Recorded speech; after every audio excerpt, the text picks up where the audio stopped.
अभी हम हैं इस टर्मिनल के चौथे फ्लोर पर। अब नशेड़ियों का ये अड्डा बन चुका है और जो अपराधी तत्व हैं उनके हौसले बुलंद हैं। यहाँ पर आप देखेंगे तो जो नशेड़ी हैं वो लगातार शायद यहाँ पर जो है शराब पीते हैं। इससे पहले भी एक घटना हुई थी जिसमें उसके जो छत है वहाँ पर शराब की बोतलें पाई गई थी। वो जो बोतलें हैं उसको कहाँ फेंकते हैं वो आपको दिखाते हैं। इधर आइए थोड़ा सा अंदर की ओर।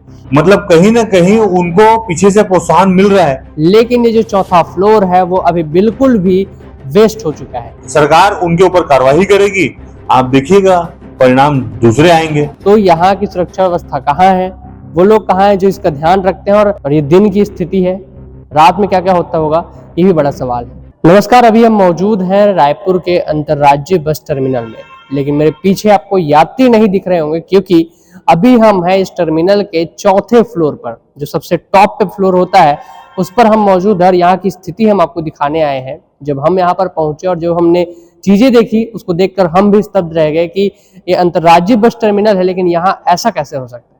अब किस बारे में बात कर रहे हैं हम आपको, आइए आपको बताते हैं।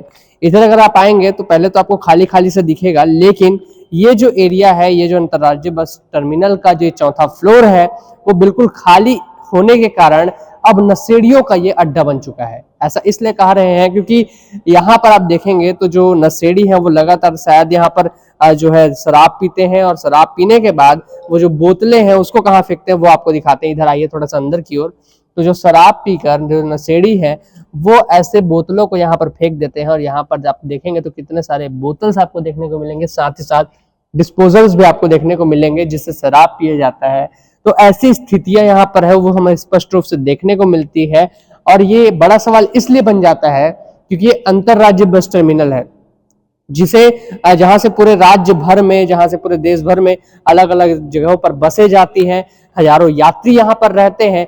लेकिन ये जो चौथा फ्लोर है वो अभी बिल्कुल भी वेस्ट हो चुका है क्योंकि यहाँ काम नहीं हो रहा है, यहाँ पर कोई यात्री नहीं रहता, यहाँ पर ना ही कोई डोरमेट्री बनाई गई है और ना ही इसका कोई यूज किया जा रहा है। लेकिन जब यूज नहीं किया जाता है और खाली पड़ रहता है तो किस प्रकार से यहाँ पर पानी भी गिरता रहता है। और दूसरी चीजें पानी की बात भी कर रहा हूँ उसको भी बताऊंगा, लेकिन दूसरी चीजें नशेड़ियों का अड्डा ये कैसे बन जाता है वो आपने देखा।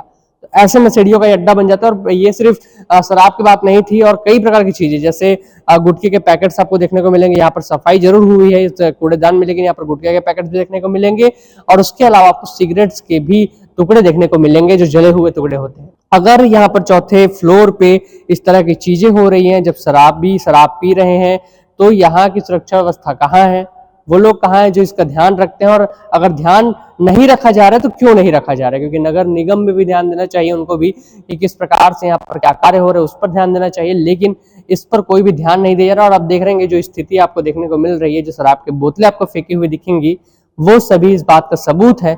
और उसके साथ साथ जैसे हमने बताया सिगरेट्स, तो ये सिगरेट्स के भी आपको टुकड़े देखने को मिलेंगे। अगर आप थोड़ा सा ठीक से देखेंगे तो सिगरेट्स के जो टुकड़े हैं वो देखने को मिलेंगे। उसके अलावा जो है आपको जो गुटखे के पैकेट्स होते हैं वो देखने को मिलेंगे और ऐसे ही तमाम चीजें। और ये केवल एक जगह की बात नहीं है, ऐसे ही कई कोने हैं जहां पर अलग अलग कोनों में ऐसी चीजें फेंकी हुई आपको दिखाई देंगी। और ऐसी चीजें इसलिए भी ज्यादा परेशानी में डालती क्योंकि अभी हम एक और कोने को देख रहे थे, वहां पर जो है नहीं कुछ, लेकिन इधर भी कोने में अगर आप देखेंगे तो बहुत सारी चीजें देखने को मिलती है। और ऐसी चीजें बड़ा सवाल इसलिए उठाती है क्योंकि ये कोई छोटी मोटी जगह नहीं है, ये रायपुर का अंतर्राज्यीय बस टर्मिनल है जहां हजारों यात्री रोज आते हैं, हजारों यात्री रोज सफर करते हैं यहाँ से। लेकिन इसके बावजूद यहाँ पर ऐसी अवस्थाएं कैसे हो सकती है, ये बड़ा सवाल उठ जाता है। और यहाँ पर ऐसी अवस्थाएं हैं तो सोचिए जो आम जगह हैं जहां पर बिल्कुल सुरक्षा व्यवस्था नहीं होती वहां किस प्रकार के कृत्य होते होंगे। और यहाँ पर सिर्फ शराबियों की बात नहीं है, नशेड़ियों की बात नहीं है, अगर यहाँ पर नशे हो रहे हैं तो सोचिए और कैसे कैसे अपराध होते होंगे या कैसे कैसे कार्य होते होंगे। और सोचिए यहाँ से शराब पीकर लोग नीचे जाए और वहां पर चोरी जैसी घटनाएं भी हो सकती है। और ये दिन की स्थिति है, रात में क्या क्या होता होगा ये भी बड़ा सवाल है। इसी पर आकाश तिवारी नेता प्रतिपक्ष ने क्या कुछ कहा है उसको भी जरा सुन लीजिए। और जो अपराधी तत्व हैं उनके हौसले बुलंद हैं। लगातार इससे पहले भी एक घटना हुई थी जिसमें उसके जो छत है वहां पर शराब की बोतलें पाई गई थी और इसकी पुनरावृत्ति हो रही है। मतलब कहीं ना कहीं उनको पीछे से प्रोत्साहन मिल रहा है, तभी इस घटना की पुनरावृत्ति हो रही है। जिस दिन सरकार उनके ऊपर कार्रवाई करेगी, आप देखिएगा परिणाम दूसरे आएंगे। लेकिन ये सरकार आंख मूंद के बैठी है और अपराधियों के हौसले बुलंद हैं और आम जनता त्रस्त है। वीडियो कैसा लगा कमेंट करके बताइएगा। फेसबुक, इंस्टाग्राम और एक्स पर हम मौजूद हैं, वहाँ भी फॉलो कीजिएगा और देखते रहिए एडिटर जी न्यूज़। कैमरामैन किशन सिंह चौहान के साथ आशुतोष शर्मा, रायपुर से।